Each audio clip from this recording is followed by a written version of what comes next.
Hello everyone. तो अभी हमने पिछले वीडियो में देखा कि रिसेप्टर की डेफिनेशन क्या थी, रिसेप्टर का क्लासिफिकेशन क्या था। तो हमने क्लासिफिकेशन में देखा था रिसेप्टर 2 टाइप के होते हैं, या तो एक्सटेरोसेप्टर होगा या इंटेरोसेप्टर होगा।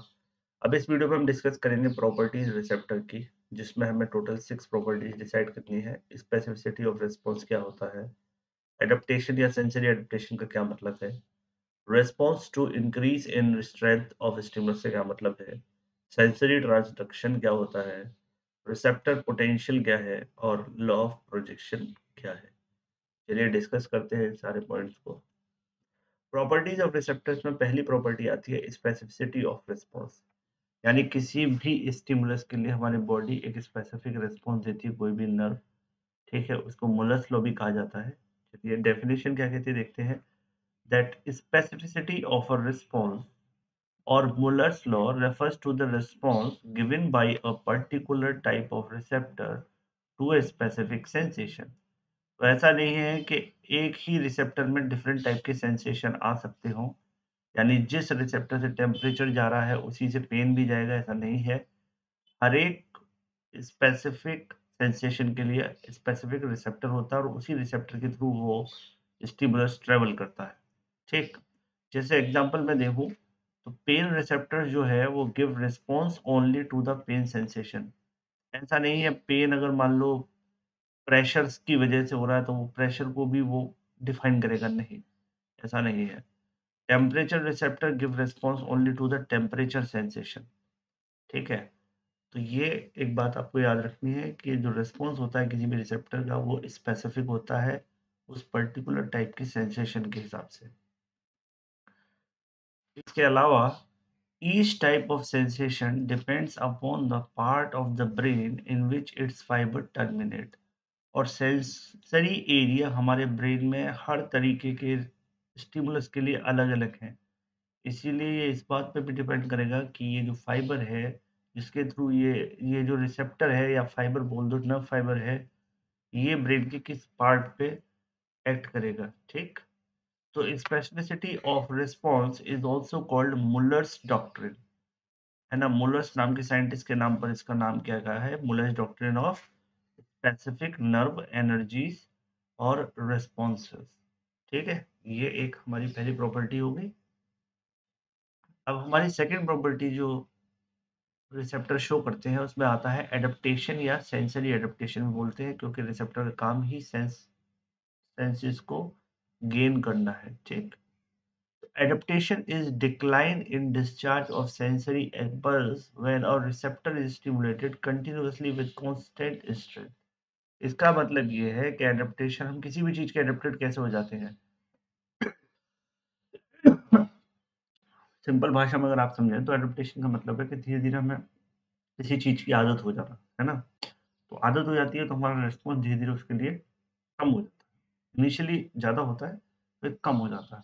तो adaptation is decline in discharge of sensory impulse when the receptor is stimulated continuously with a constant strength, with a constant strength। याद क्या रखना है, स्ट्रेंथ मैंने कैसी बोली, कांस्टेंट स्ट्रेंथ की वजह से। तो it is also called sensory adaptation और डीसेंसिटाइजेशन।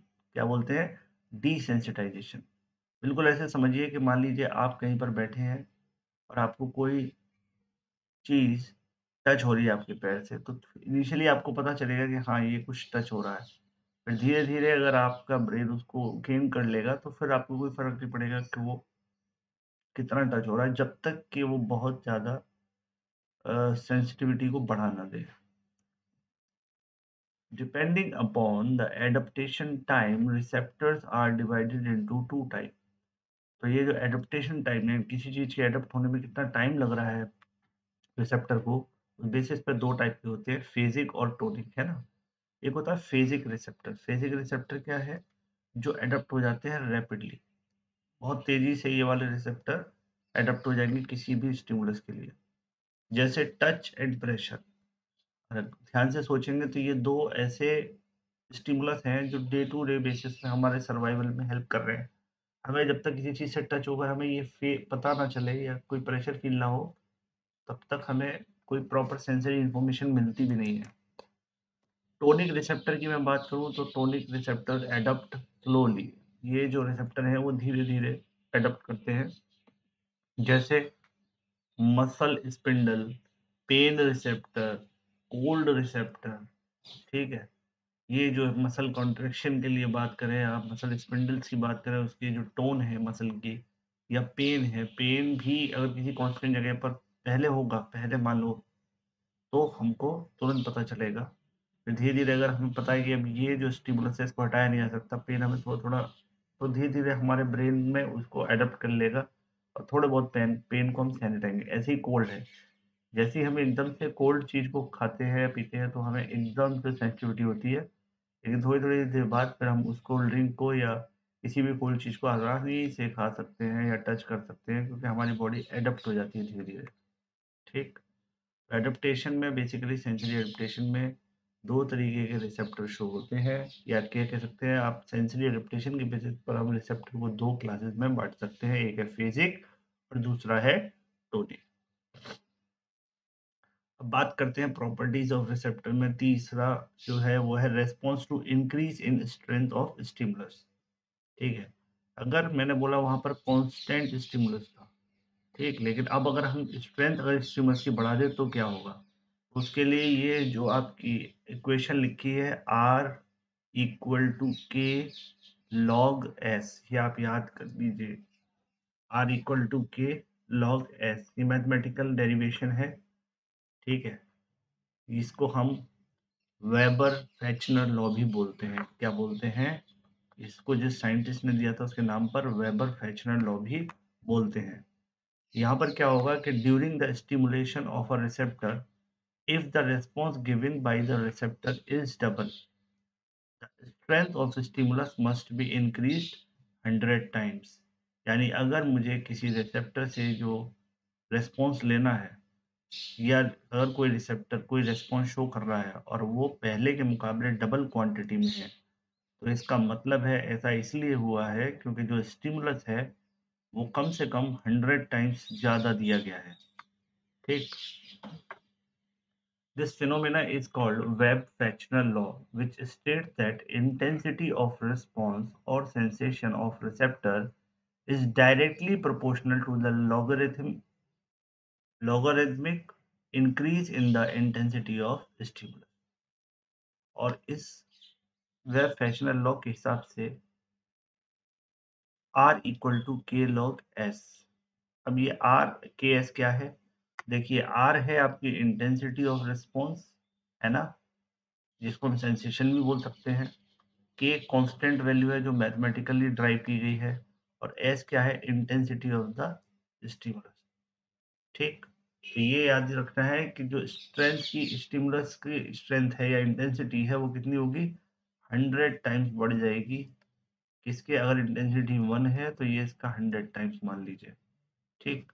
तो ये हो गया हमारा response to increase in strength of stimulus, और वेब फ्रेचनर लॉ भी बोल सकते हैं। नेक्स्ट है आपका सेंसरी ट्रांसडक्शन। इसका क्या मतलब है?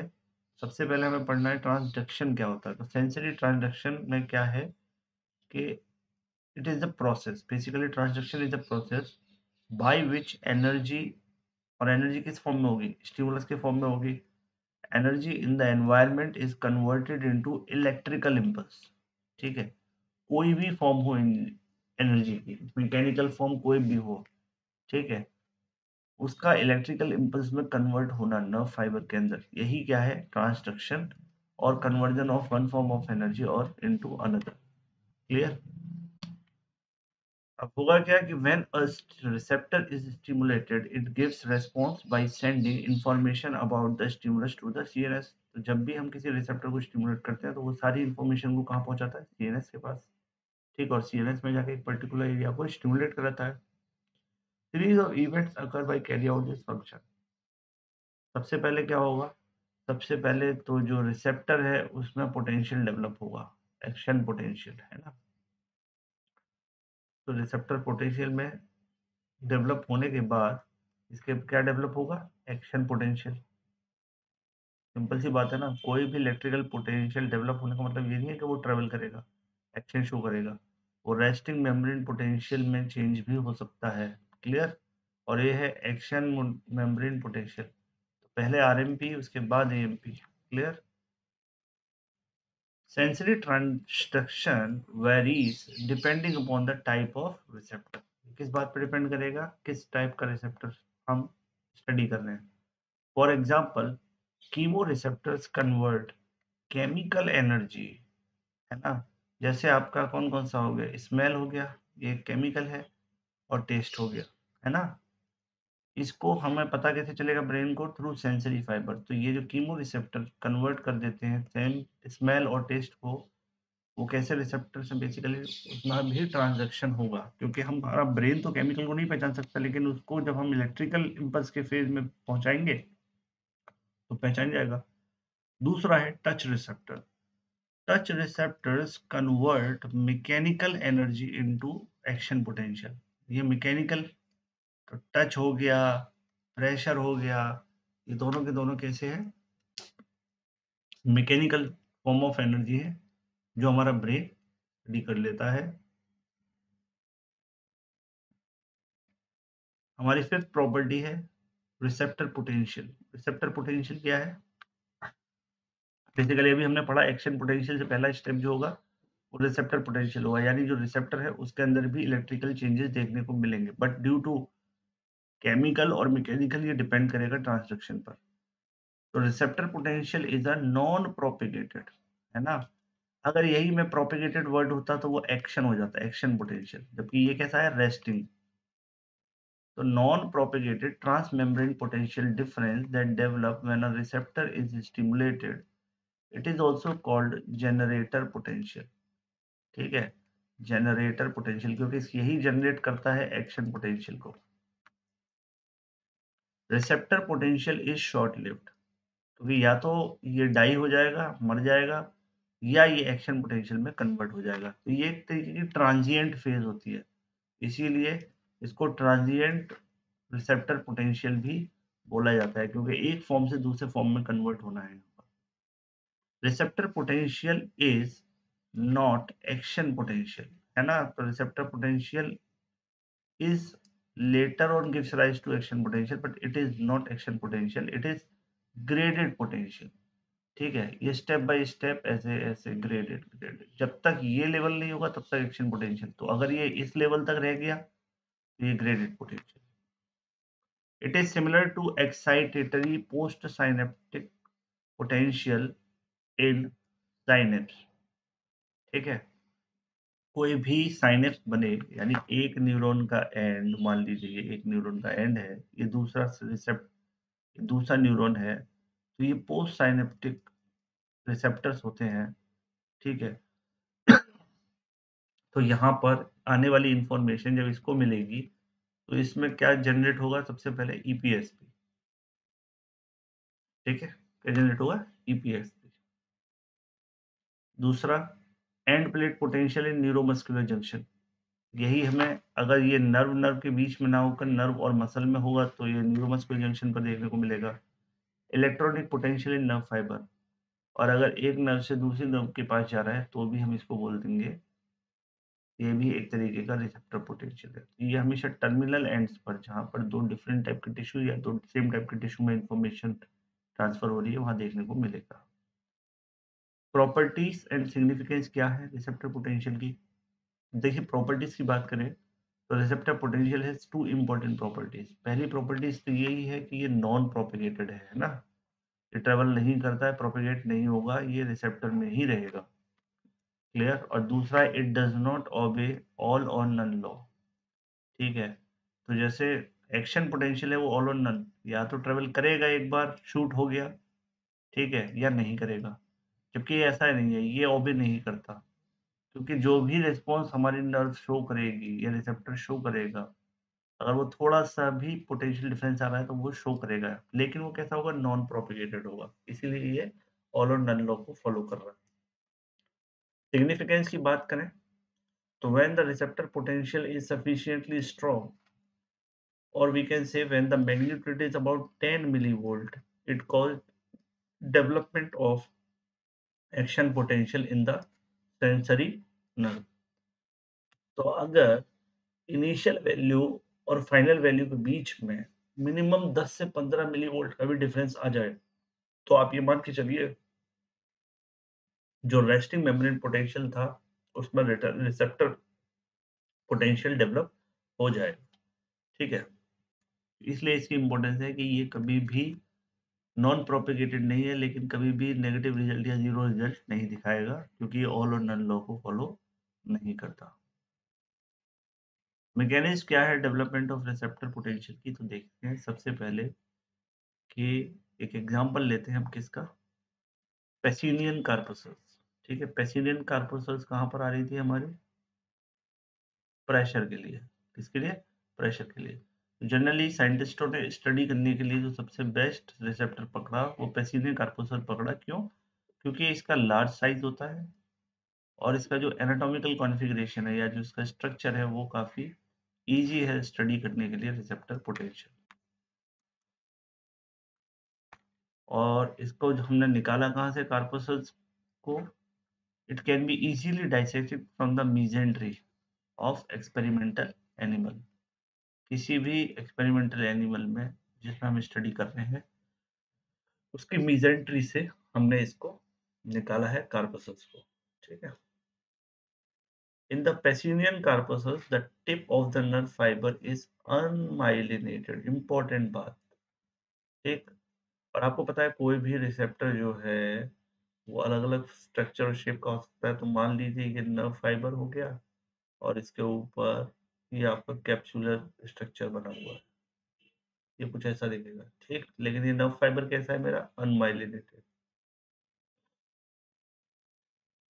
This unmyelinated nerve tip extend through the corpuscle as a central core fiber and the concentric layer of corpuscle surround the core fiber of the nerve। इस तरीके से ये स्ट्रक्चर देखने को मिलेगा।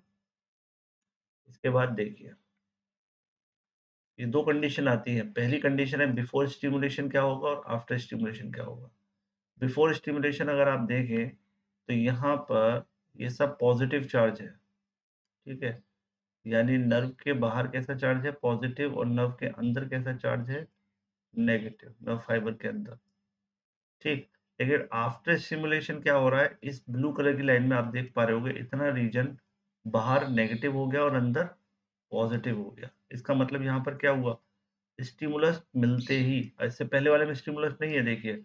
स्टिमुलस मिलते ही यहाँ पर रिसेप्टर पोटेंशियल जनरेट हुआ और एक लोकल सर्किट करंट बना, रेड कलर से दिखाया जा रहा है। ये लोकल सर्किट करंट अगर अप टू द लेवल होगा तब ये प्रोपेग, क्योंकि ये तो ब्लू वाला कैसा है? Non propagated. लेकिन अगर इसकी स्ट्रेंथ बढ़ा दें तो ये फिर ग्रीन कलर से एक्शन पोटेंशियल में यानी प्रोपेगेटेड वाले में कन्वर्ट हो जाएगा। क्लियर? चलिए देखते हैं। तो Pacinian corpuscles give response to pressure stimulus. ये तो आपको पता ही है कि प्रेशर स्टिमुलस को ही गेन करेगा। When the pressure stimulus is applied the Pacinian corpuscles is compressed. क्योंकि प्रेशर की वजह से पैसिनियन कार्पसल्स की जो मल्टी लेयर्स हैं, उनका जो शेप है वो कंप्रेशन की वजह से चेंज होगा। It causes elongation and change in the shape of the corpuscles. The change in the shape of corpuscles leads to deformation of central core fibers. Central core fibre कौन सा है? अनमाइग्रेटेड fibre का भी shape change होगा, जिसकी वजह से क्या होगा? इसके mechanically gated channel, sodium channel open हो जाएंगे, ठीक है? मैकेनिकली क्यों? क्योंकि मैकेनिकल में क्या है? प्रेशर एक यूनिट है। तो मैकेनिकल डिफॉर्मेशन जो हो रहा है, ये जो मान लीजिए ना फाइबर था, इसके ऊपर ये कैप्सूल बना हुआ है। आपने यहाँ पर स्टिमुलस दिया, टच दिया, तो उसकी वजह से यहाँ पर डिफॉर्मेशन हुआ लेयर में, लेयर में और ऐसे नर्व फाइबर के टर्मिनल पॉइंट पे। उसकी वजह से यहाँ के मैकेनिकल गेट ओपन हो गए। मैकेनिकल गेट कौन से थे? सोडियम चैनल के ओपन होते ही बाहर से अंदर सोडियम का इन्फ्लक्स हुआ या एंटर हुए और इसकी वजह से माइल्ड डीपोलराइजेशन या जिसको मैं बोलता हूँ रिसेप्टर पोटेंशियल जनरेट हुआ। लेकिन आपको पता है ये ट्रांजिएंट या ग्रेजुअल या नॉन प्रोपेगेटेड टाइप का रिसेप्टर पोटेंशियल है। तो अभी ये हम कंफर्म नहीं करेंगे कि ये इन्फॉर्मेशन आगे जाएगी या नहीं जाएगी। आगे जाने का मतलब है action potential. Receptor potential cause development of local circuit of current flow which is spread along the ulminated fiber part of the nerve fiber within the corpuscle. When this local circuit current reaches the first node of Ranvier within the corpuscle, it causes opening of voltage gated channel. जब तक mechanical gated sodium channel open था, कुछ फर्क नहीं पड़ा, उससे केवल receptor potential generate हुआ। लेकिन अगर वोल्टेज का डिफरेंस मिनिमम 10 मिली वोल्ट का आ जाए इस मैकेनिकल रिसेप्शन की वजह से, तो इसकी वजह से कौन सा गेट ओपन हो जाएगा? Sodium channel. और सोडियम गेटेड चैनल जो आयन चैनल है वो अगर ओपन हुए वोल्टेज डिपेंडेंट, तो फिर ये क्या कन्वर्ट हो जाएगा? It leads to the action potential. और ये एक्शन पोटेंशियल हमेशा प्रोपेगेटेड कंडीशन में होता है, ये कभी भी नॉन प्रोपेगेटेड कंडीशन में नहीं होगा। ठीक है, तो इसको हम इस फ्लो चार्ट से भी समझ सकते हैं कि प्रेशर स्टिमुलस मिलने के बाद कंप्रेशन होगा किसका? Compression of Pacinian corpuscles. इसके बाद इलोंगेशन हो जाएगा या सप्रेशन हो जाएगा। ओवरऑल मैं बोलूँ तो चेंज होगा शेप में पैसिवियन कार्पसल्स में। ठीक है, इसके बाद deformation of central core fibre जो अनमाइलिनेटेड फाइबर है, और इसकी वजह से mechanically gated sodium channel open. इनके एंट्रेंस होने की वजह से सोडियम आयंस का कंसंट्रेशन बढ़ेगा और वहां पर डेवलप होगा रिसेप्टर पोटेंशियल। ठीक है, रिसेप्टर पोटेंशियल एक ग्रेजुअल प्रोसेस है। अगर ये एक up to the level minimum 10 millivolt का डिफरेंस जनरेट कर देता है, तो ये लोकल सर्किट में करंट फ्लो होना स्टार्ट हो जाएगा। इस spread of local circuit current flow की वजह से क्या होगा? जो नोड्स ऑफ रेनवियर हैं स्टिमुलस के अगले वाला, उससे आगे वाले वोल्टेज गेटेड चैनल जो कि वोल्टेज डिपेंडेंट, और यहाँ पर वोल्टेज डिफरेंस कितना होना चाहिए? मिनिमम 10 मिली वोल्ट का। उसके मिलते ही उसके सोडियम चैनल ओपन हो जाएंगे, और इसकी वजह से क्या होगा? Entrance of sodium ions and it cause generation of action potential in the nerve fibre. तो यहाँ पे आपको दो चीजें याद रखनी है। पहला तो ये कि ये जो आपका एक्शन पोटेंशियल जनरेट हो रहा है, उससे पहले हमेशा रिसेप्टर पोटेंशियल या ग्रेडेड पोटेंशियल या ट्रांजिएंट पोटेंशियल या लोकल सर्किट ये डेवलप होगा। और दूसरी बात, दोनों ही बार सोडियम चैनल ओपन होंगे, लेकिन पहली बार मैकेनिकल चैनल ओपन होगा और दूसरी बार जो है वो voltage gated sodium channel open. दोनों ही केस में सोडियम के ही चैनल ओपन होंगे। नेक्स्ट प्रॉपर्टी है law of projection. Law of projection क्या कहता है कि when a sensory pathway from a receptor to the cerebral cortex is stimulated on any particular side along its course. तो मान लीजिए कि ये मेरा हाथ है, यहाँ से कोई सेंसरी इंफॉर्मेशन जा रही है ब्रेन के पास। ठीक, ये ब्रेन के पास गई और ब्रेन से कोई इंफॉर्मेशन आ रही है in the form of action. तो इस सेंसरी पाथवे में from this point two this point आप कहीं भी स्टिमुलस दें, यहाँ दें इस पॉइंट पर, स्पाइनल कॉर्ड में दें, या at the entry of spinal cord दें, या इसके हैंड में दूसरी लोकेशन पे दें, तो भी ये जो इंफॉर्मेशन है ये नॉट ओनली ब्रेन तक नहीं जाएगी, ये इस जगह पर भी आपको ये फील कराएगी कि ये आपका हाथ मान लीजिए प्रेशर का है, आपने प्रेशर वाले फाइबर को यहाँ पर स्टिमुलेट किया और वो ब्रेन में गया, तो ऐसा नहीं है कि यहाँ पर आपको स्टिमुलस फील नहीं होगा। आपको टर्मिनल पॉइंट पर जहाँ पर वो इसका रिसेप्टर प्रेजेंट है, वहाँ पर भी वो सेंसेशन पता चलेगा।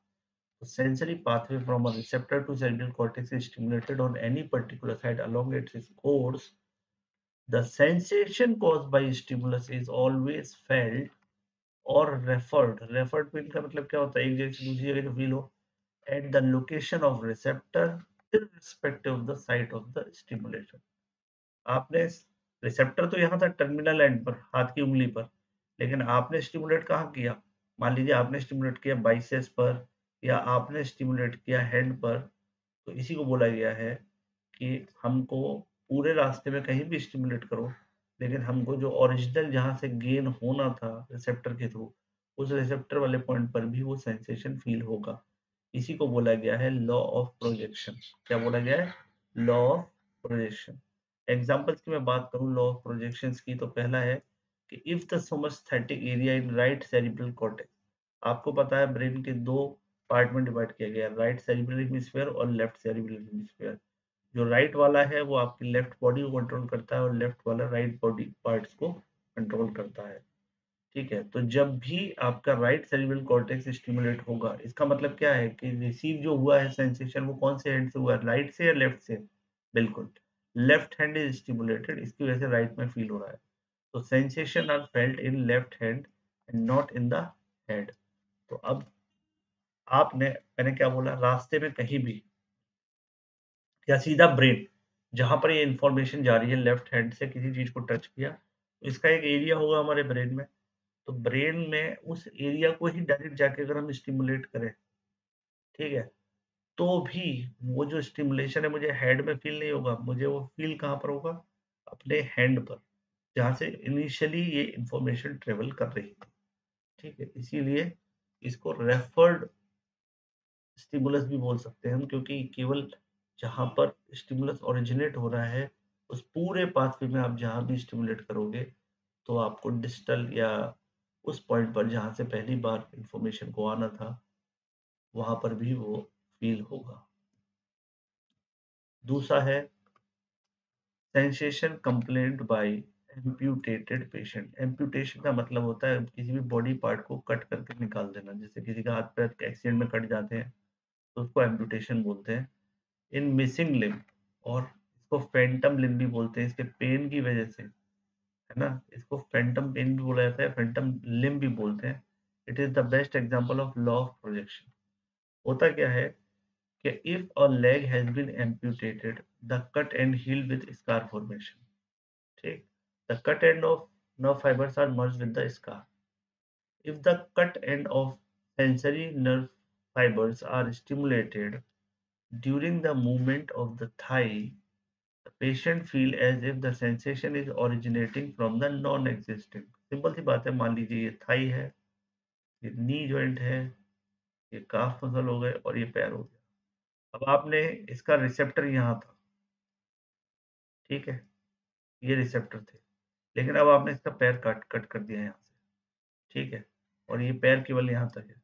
लेकिन ये फाइबर तो है ना, तो इसमें क्या होगा कि पेशेंट को जब भी कभी इस पॉइंट पर सेम ये वाला प्रेशर फ़ील होगा, तो इस पैर से आगे वाला पोर्शन इसको पेशेंट को फ़ील होगा। उसको लगेगा उसका पैर अभी कटा ही नहीं है।